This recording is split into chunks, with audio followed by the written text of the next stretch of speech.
Paling tidak harus mampu ada dananya, kemudian mampu secara harfiah dananya, kemudian mampu secara keimanannya. Kan fisiknya gitu ya. mampu. Fisiknya juga harus mampu juga. Ini.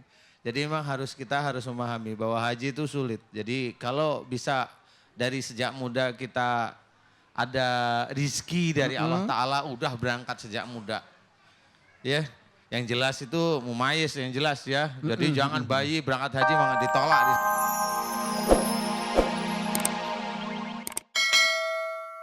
A'udzu billahi minasy syaithanir rajim.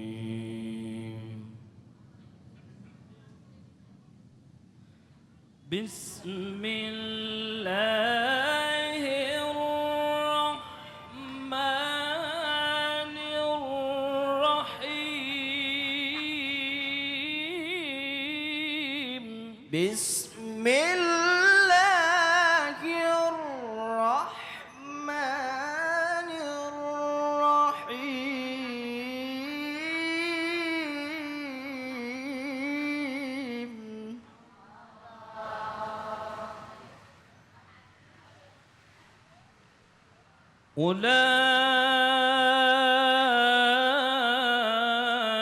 أولئك عليهم صلوات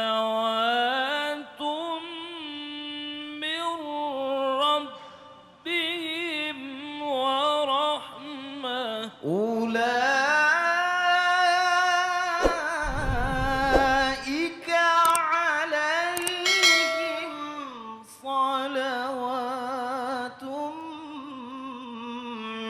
من ربهم ورحمة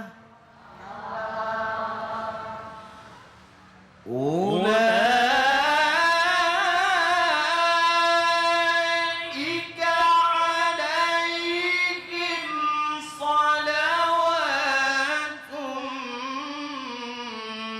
من ربهم ورحمة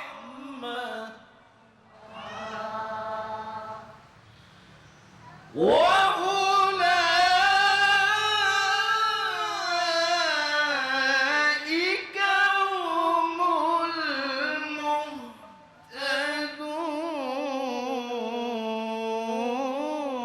المهتدون صدق الله العظيم.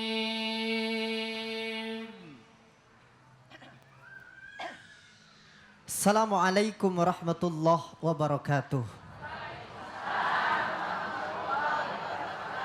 Para pemirsa yang dirahmati Allah Subhanahu wa taala, tiada satupun kejadian baik di atas langit maupun di muka bumi ini kecuali semuanya atas izin Allah Subhanahu wa taala. Pun juga kebersamaan kita di pagi hari ini dalam bengkel hati semuanya tentu atas izin Allah Subhanahu wa taala. Oleh sebab itu patut kita bersyukur kepada Allah karena Allah telah menganugerahkan kesempatan kepada kita untuk hadir dan menyaksikan acara bengkel hati ini. Saya sapa pemirsa hadirin yang ada di Masjid An-Nida. Gimana semua kabarnya, sehat Ibu? Alhamdulillah. Bapak-bapaknya modelnya loyok banget dah, Pak. Pak, sehat semua? Kalau sehat ngapain kemari? Ngaji. Oh, ngaji. Malah ini Dai Umar yang nggak sehat kayaknya.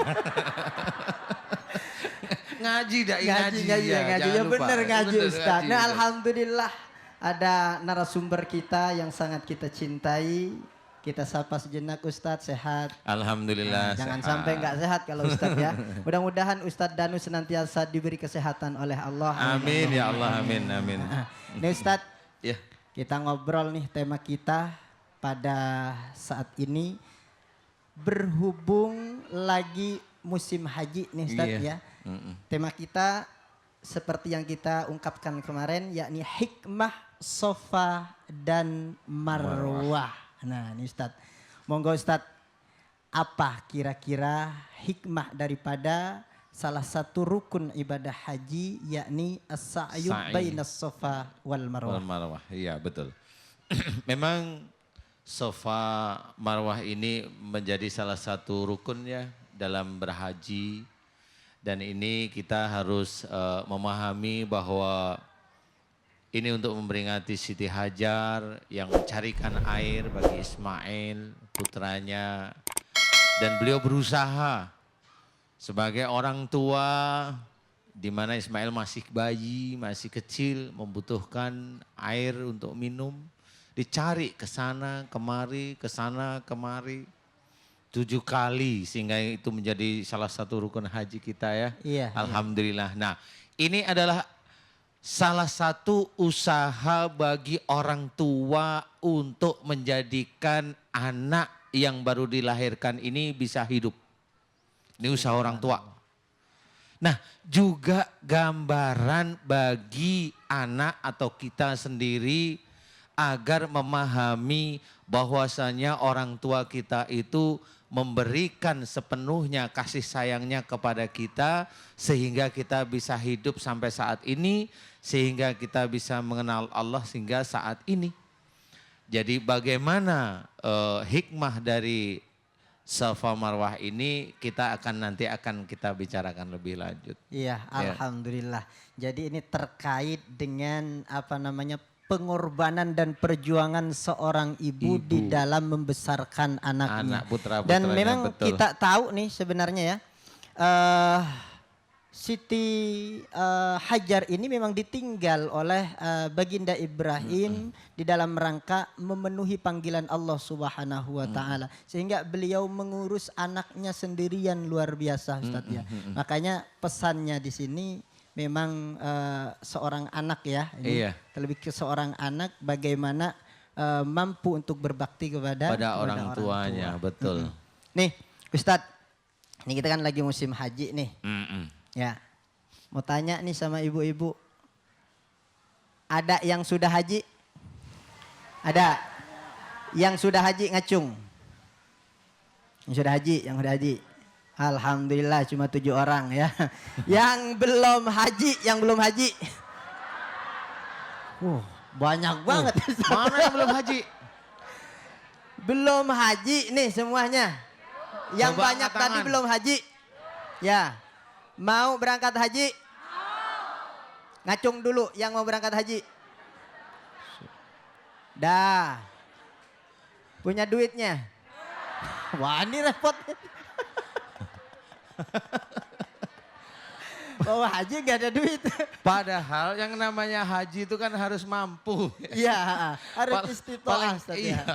Paling tidak harus mampu ada dananya, kemudian mampu secara harfiah dananya, kemudian mampu secara keimanannya, kan begitu ya. Fisiknya mampu. Fisiknya juga harus mampu juga ini.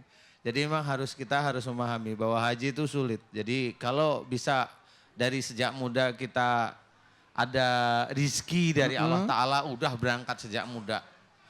Ya, yang jelas itu mumayyiz yang jelas ya. Jadi jangan bayi berangkat haji malah ditolak di sana. Iya.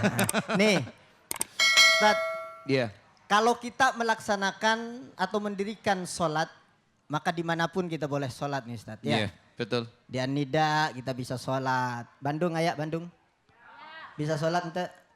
Ya bisa lah, di Bandung sholat kita, di Jakarta sholat ya. Iya. Kalau Allah perintahkan kita untuk melaksanakan puasa ya, dimanapun kita bisa berpuasa. Tetapi aneh, ketika Allah perintahkan kita untuk berhaji nih Ustaz, kenapa mesti ke Mekah? Nah, betul. Bisa haji di Bandung? Biasa, gimana tuh Ustaz? Giliran haji mesti ke Mekah, padahal sholat puasa bisa dimanapun. Ini apa istimewanya seperti apa nih Ustaz? Biar pemirsa dan hadirin yang ada di sini tergugah hatinya untuk pergi haji. Iya. Gimana Ustaz? Ya amin. Jadi memang haji memang sesuatu yang ya lucu gitu ya. Sholat puasa di mana-mana bisa. Tapi haji yang harus ke Mekah karena salah satu unsurnya itu adalah penyatuan bahwa Islam itu satu. Iya. Patokannya untuk sholat bukan disembah. Patokan sholat itu menghadap Ka'bah. Ka'bah. Menghadap Ka'bah. Ya. Jadi semua nanti yang berhaji di situ, apalagi yang sudah pakai ihram ini tidak melihat jabatan. Tidak melihat kaya miskin. Iya, iya. Dan semua saudara kita sama